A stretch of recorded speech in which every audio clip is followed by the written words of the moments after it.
Hey guys, Daily Tech here, and today we're going to be taking a look at the Pimax 4K VR headset. We're going to see how this thing performs, is it worth the price tag, and what sort of features should we expect from it.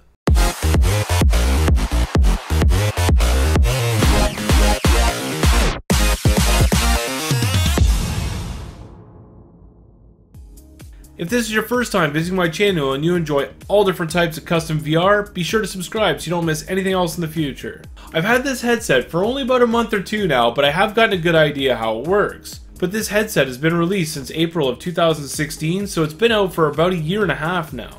Now I did manage to find this headset for about $200 Canadian, and to put it into perspective, this thing sells for almost $500 Canadian right now. Now comparing that to the Oculus Rift summer sale where it has it on sale for $550 Canadian, this thing has a lot to live up to, but we are going to check out the good, the bad, and the ugly. Luckily I have had the opportunity to try out the Vive, the Oculus Rift CV1, the DK2, and a bunch of other VR headsets. However, I still haven't tried out the PSVR yet, and I have heard fantastic things about that, so I am eager to try it out. So needless to say, I do have plenty of experience to compare this against. And speaking of summer sales, Nolo has their own summer sale going on right now as well. You can get Nolo for 30 bucks off using the coupon code NOLOSUMMER. For more details how to claim that, check the description below.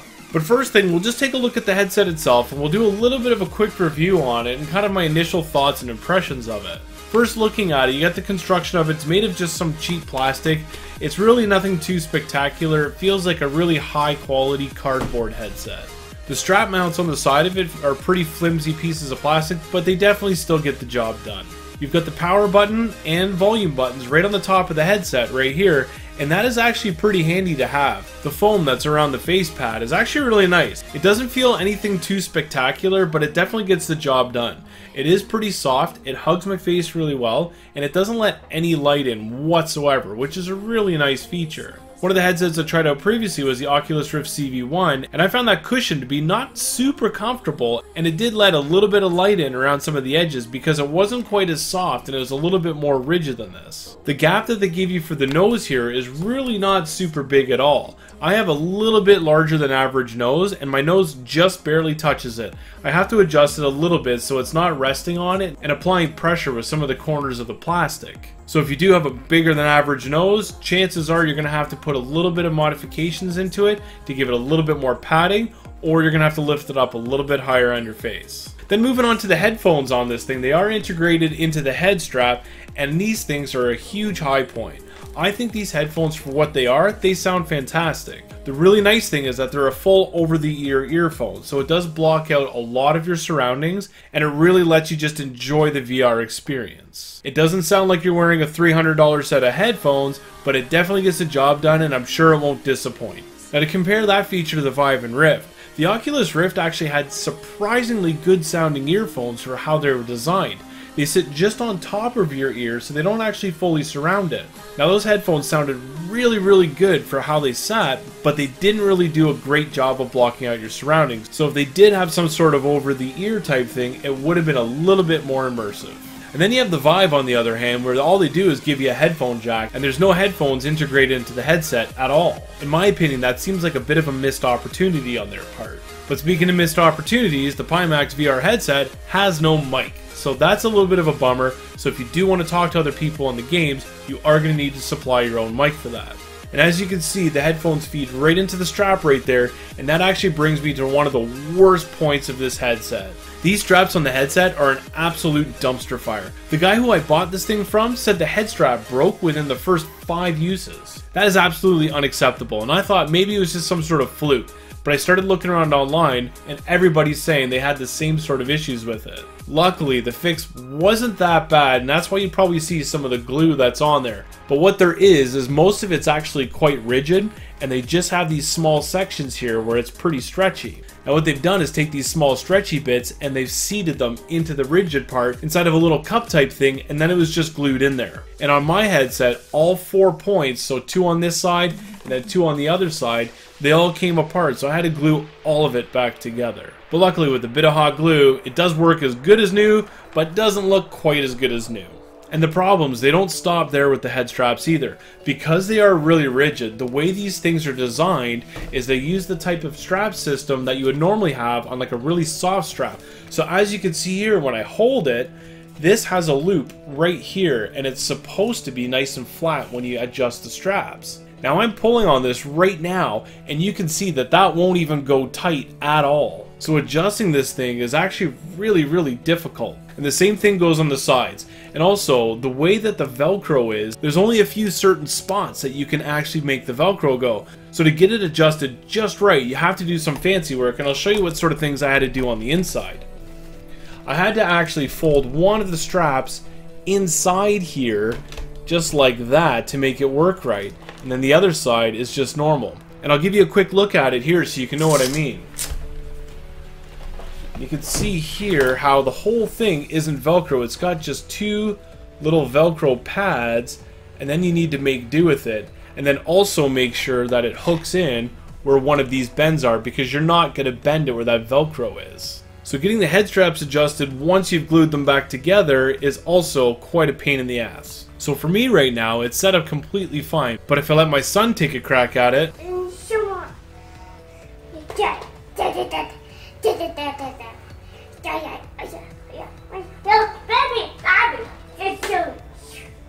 but then I have to adjust it all over again to get it to fit back on my head. And the last thing I'm going to talk about as far as construction goes is the cable on here. Now the cable isn't quite long as the Oculus Rift or the Vive. It is about 2 feet shorter. Now that's fully understandable because this isn't designed to be a room scale headset. It's only meant to be used for a seating experience only. So that's definitely excusable, and I can understand the reasoning behind it. However, the cable itself is actually quite cheap. It's nice because it's very thin and very light. However, I feel like if I run my chair over it or if I pull on it too hard, it might break.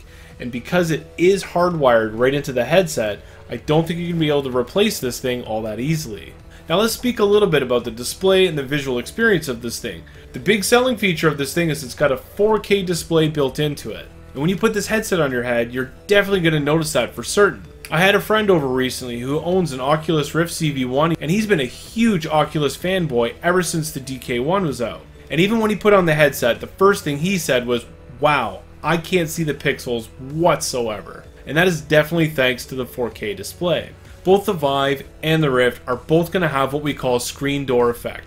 And that's when you can see each pixel individually, and it kind of looks like if you were to hold a screen door up in front of a TV. Screen door effect is one of the biggest complaints that most people have about VR headsets. It doesn't really pain me all that much because I find that I get used to it pretty quickly. However, putting on the headset and seeing a perfectly clear picture right away with no pixels standing out at all is quite satisfying. Now that being said, the PC isn't sending a real 4K signal to the headset. What it's actually sending is more like a 2K signal, and then the headset's going to upconvert that signal and then display it on the 4K screen. Now this is precisely why you can get 4K at 60 Hz with this thing with only HDMI 1.4. HDMI 1.4 only supports 4K at 30 Hz, so I don't know if it's a clever idea or if it's a way just to cheap out on the HDMI port and only stick to 1.4 instead of moving it up to 2.0. This is precisely why everyone's computer is not brought to their knees by trying to do 4K VR gaming at 60 frames per second.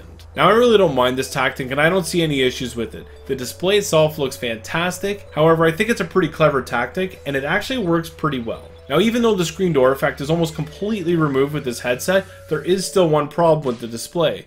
This thing does experience a little bit of ghosting.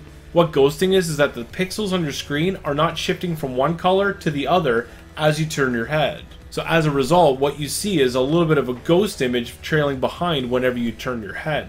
Now this is only noticeable in some instances. If you have really different colors and they're high contrast to each other, you're definitely going to see it as you move your head around. But as far as how often it's noticeable, it's probably noticeable just about as much as the God rays are noticeable on the Oculus Rift CV1. When wearing that headset, that was definitely one thing I noticed right away. As much as I loved the experience, the God rays were absolutely real. Luckily, because of the lenses they use in this, there are no God rays at all. In regards to field of view, the field of view on this thing is probably a little bit smaller than the Oculus Rift CV1, which is also a little bit smaller than the HTC Vive. However, the difference between the Vive and this isn't absolutely humongous, it is pretty marginal. But the fact of the matter is on every VR headset that's out in the market today, you can still see the sides, the top and the bottom. It still looks like you're looking through a pair of goggles. I think we are going to be a few years out before we see headsets that are going to have a massive field of view where you can actually look right around and not see any headset at all. Another thing we need to worry about these VR headsets is the Ipd adjustment. Now the Oculus Rift and Vive both have a physical switch right on the headset to adjust that. Now what those sliders are going to adjust is how far away the lenses are from each other. Now this headset doesn't have that same switch at a hardware level. That is controlled at a software level in the driver. It's definitely not as good as physically moving the lenses because you want the lenses to be right in the middle of your eyes. So with this, if the lenses aren't right in the middle of your eyes, you're probably going to notice a little bit more of a fisheye than other people. And also focusing is going to be a little bit more of an eye strain maybe. Now the way that Pimax is dealing with the Ipd issue is that it's actually going to move the images on the screen inside. So as you adjust it, the screen will go inwards and then outwards. Then that way you won't have to adjust your eyes to look outwards like that or go cross-eyed or anything like that either. But the problem with that is that you won't be looking through the exact center of the lens. So adjusting this isn't as easy as the other one, and you have to be a little bit more careful or else the picture's just not going to look right. And speaking of the software, it isn't all that spectacular either. Now like I said, I've only been using this thing for about a month or two, and it has improved a ton since its release from what I've been reading. Now, the Steam integration is quite seamless, and it's going to be about as easy as it is to get the Oculus Rift working with SteamVR. Now, in the PiPlay software, there is no VR environment. That is a little bit of a bummer, but it is understandable because Pimax is just a fraction of the size of what Oculus or ACC is. So what you're dealing with is just the interface that's on your screen. I gotta admit, the features in the PiPlay software are pretty laughable. There's a couple cool little demo games that you can play. I think I've downloaded and tried about 3 of them. They are pretty neat, but they're very short-lived and they're not a whole lot much of a game. And there's also a handful of 360 videos and a few movies that you can check out as well, if you can get it to download. I tried downloading a few of them on a number of occasions. I ended up just getting this error right here. So apparently the network called in sick and I couldn't get the videos. The software will let you play some local content in your headset as well. And the kind of cool part of it is that it uses Kodi. If you're not familiar with what Kodi is, it's what XBMC has turned into now. This is a very common media center type software that you can use. In fact, I use it on my main home PC as well. So if you have your own 3D movies, your own videos in your own library that you want to watch in the privacy of your own home and VR headset, you do what you got to do and I won't judge. Now we did mention how well this integrates with SteamVR. Now the only problem is that it doesn't have any kind of positional support for the headset. It'll have full rotational so you can look left, right, up, down, but you can't move yourself side to side and up and down as well like this. And of course there are no motion controllers included either. But what you can do is add PS Move controllers, you can add Leap Motion, Connect. There are a number of options available right now, and I will be checking out Nolo with this thing later on in the video. And as of not too long ago, the Nolo drivers are actually included in the software now. So you don't need to run anything separate to get Nolo running alongside. This is just one more step to making the whole system a little bit more seamless. But keep in mind, even adding Nolo is going to be a front-facing experience only because they haven't added the ceiling mount support yet. Now right now, Nolo is the only controller that it natively supports. However, like I said, you can use a whole ton of other types of tracking. And if you do want to try to merge them together, I'd highly recommend Driver 4 VR. Driver 4 VR is going to take any type of positional tracking, take any kind of headset and controllers, and it just fuses them all together for the experience in one piece of software. There's very little configuration. You basically pick things out of a drop-down, so it makes it really easy to get it to all work together instead of having to use multiple different systems and make sure everything is lining up properly. I made a video on Driver 4 VR, and if you want to check that out, I've got it in the card in the top right of your screen, but if you just want to give it a try out for yourself, I got a link to the download for it in the description below. It is free to use for a limited amount of time, so if you do find it works really well for you and you want to make it a full-time solution, then you're going to have to shell out about $10 for it. For the amount of time you're going to save trying to get different programs to work and have it all fused together, I highly recommend it. The $10 is definitely worth the time savings. Which kind of leads me to the last topic I wanted to talk about, which is the price. Now, because I'm going to do some comparison, I'm going to speak in US dollars now, only because they're the most familiar with everyone. So if you wanted to buy this thing brand new, you're probably looking at spending about $400. And that's just for the VR headset with the headphones and no positional tracking and no motion controllers. Now when this thing was released, that was actually a pretty decent price. Because when you think about it, you had the Oculus Rift next to it, and that didn't come with any kind of motion controllers at all. It did have the positional tracking, which was nice, but just that headset and the positional tracking was going to run you $700 US. So $400 versus $700, at that point, it was a pretty good deal, and I figured the price was set just about right. And then of course you got the Vive, that is again a step up from that price because it came with the motion controllers, and that was a $900 package. So right there, you're more than double the price of the Pimax 4K. So really, depending on what you're going to use it for, saving $500 on the system was pretty dang attractive. Alright, so that's how it looked during release day, but let's fast forward to now. The Oculus Rift CV1 was the first to take a huge price cut. It was permanently dropped about $200 or so,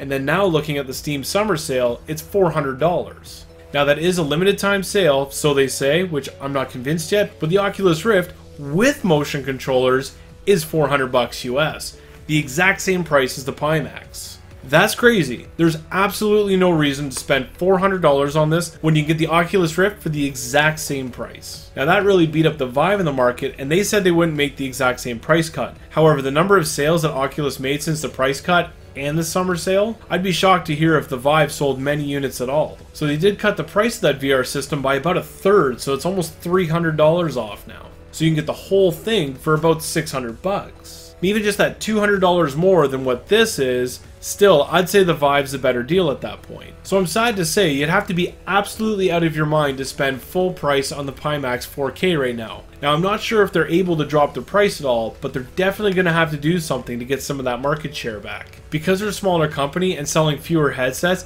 I'm sure it is going to be a little bit of a struggle for them, and this is probably causing them a lot of grief. However, they're still moving forward, they're still working on the driver, and still updates are coming out pretty regularly. So I guess to wrap up the whole price thing, if you're one of the type of people that just want a seated experience and play games like flight sims or racing games or things like Elite Dangerous or anything cockpit related, this thing might actually be really good, because for those, you don't need motion controllers and positional tracking isn't quite as important either. But then again, the Oculus Rift is the exact same price and it comes with a lot of extra things. So no matter how you slice it, Pimax really does need to make some sort of a price adjustment on this to continue selling units. But if they do cut the price, or if you find one of these things used like I did online, and all you really want is a seated experience, or you have Nolo, or you want to get creative with your own custom VR, then I say snatch it up right away, because I don't regret buying this thing, and I have an awesome time using it. Because all the bad things that I mentioned about it, the display's still really nice, the latency on the display is very minimal, and you don't notice the fact that it's only 60 Hz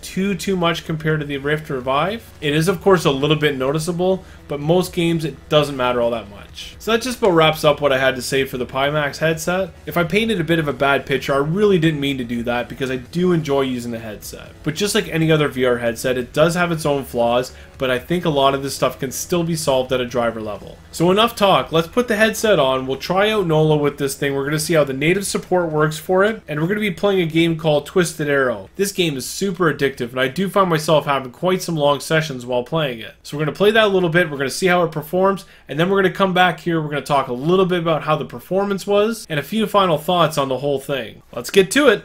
Alright, so here we are in game, and as you could probably tell by the title and what's in my hand, this is another archery type game.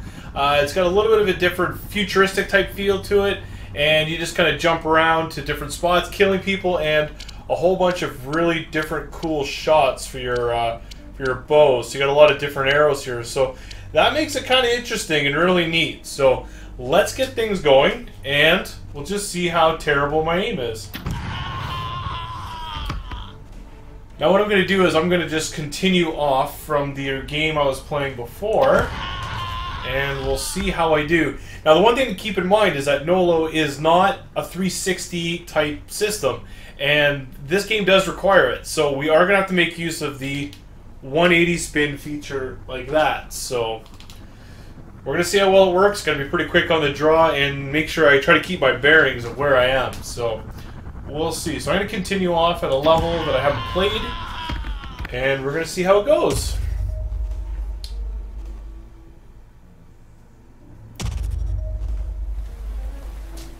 Alright.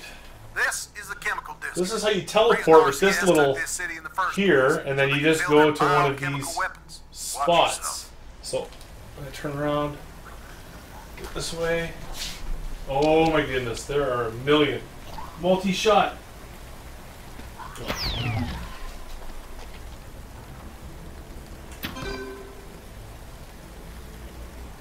And I feel like we're getting away from my base station. There we go. That's the trick, is why are you not coming at me? What gives? You are ugly. Alright. Let's carry on. Those are the result of a massive foul-up by RCS trying to create a bomb they aren't qualified to build. Just gotta activate this thing to probably control that turret. There it is. Let's see. Enemy contact. And more baddies.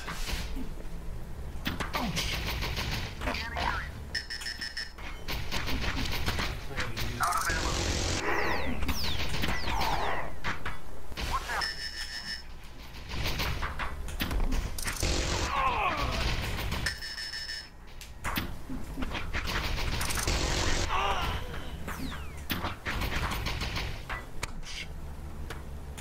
Alright, let's do something a little bit more aggressive here. What do you think? Boom! That's enough out of you. And you're not all dead yet?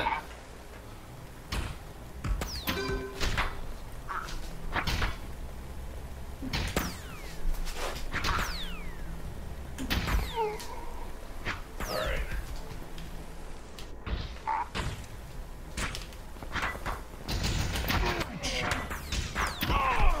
Holy crap, might need some more bombs here. Oh no! What happens if I hit these?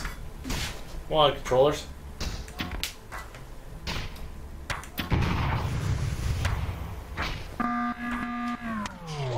Oh yeah! Crap, forgot about these things. Oops.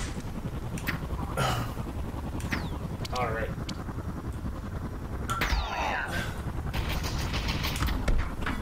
Oh.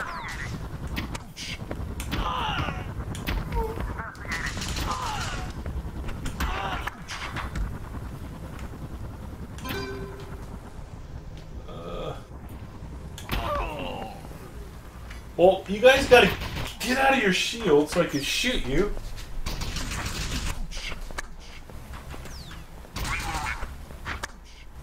How do I hit you? Oh.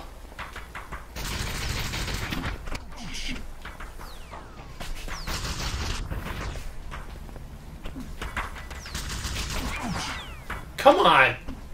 Oh, can I blow that thing up? Yes! Let's get some more health. And I am definitely backwards. What if I ricochet a bomb right off the... Oh, hold up. How about that? Eat that! Boom! Try not to breathe in too much of that gas. You've seen what happens when you do. And the light! Get to higher ground. You need a better vantage Oops. point. Damn it, I didn't want to shoot another bomb.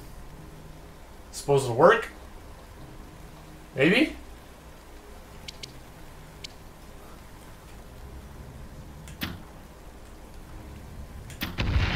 Alright, that's good. Alright, where do you want me to go? Up top here? Ooh. Up on the roof? I'm seeing no enemy movement. They may have abandoned this location.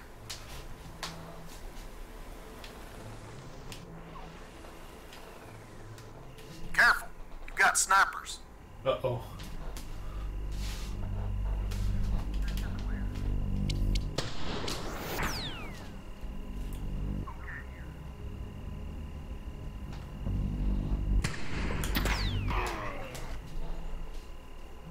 Okay, so I need to use all of those ones there. Maybe I can hit you straight up. Oh. Oh! Go ahead, come on. Oh, there's someone behind me too. Oh, come on!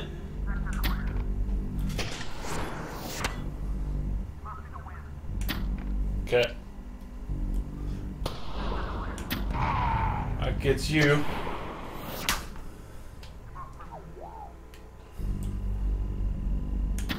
Oh no.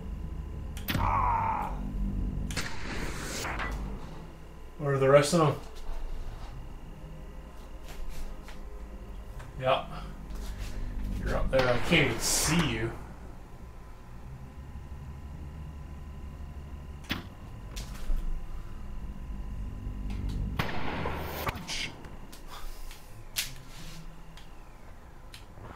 Get through there and see where that leads. Oh! Alright. Hold on. This should get you. There it is. What? Alright, you're done. So where do I go now? In here? Oh yeah.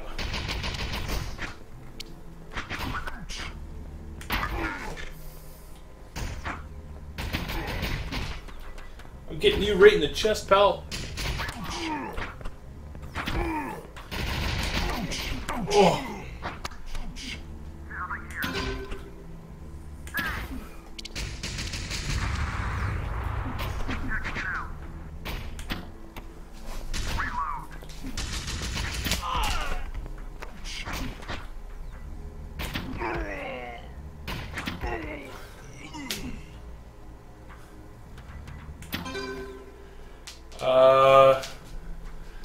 I bet you there's gonna be a million guys in here.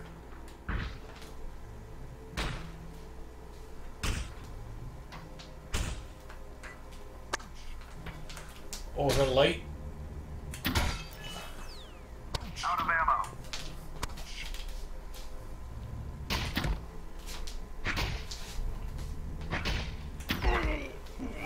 What is it with VR games anyways where you can dodge bullets? Like every one I play, you dodge bullets somehow. Oh, so do I have to... Oh yeah, I probably gotta control Get this to the thing. street outside and try to get a read on the situation. You have incoming drones. Oh no. I'm gonna have to adjust my play space to get those.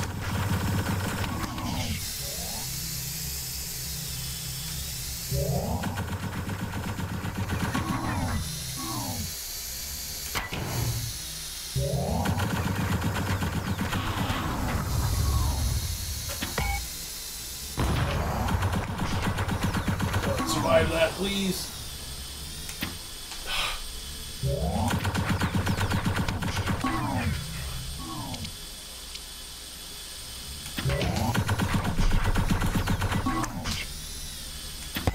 Alright, alright.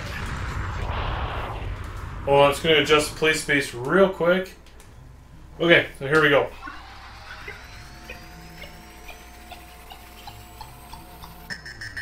Alright.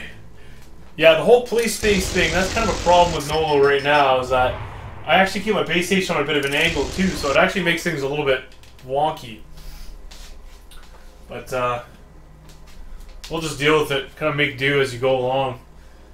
Let's see, where are we headed now?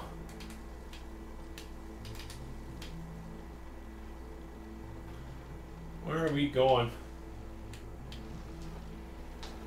Can I go up anywhere?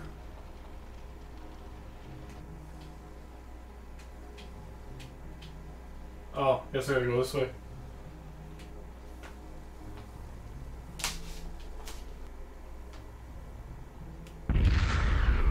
Oh my goodness. What's going on? Some of these buildings have taken massive structural damage. You've got more of those things scurrying around. Oh my goodness! Holy crap! What do you do here? Holy jeez!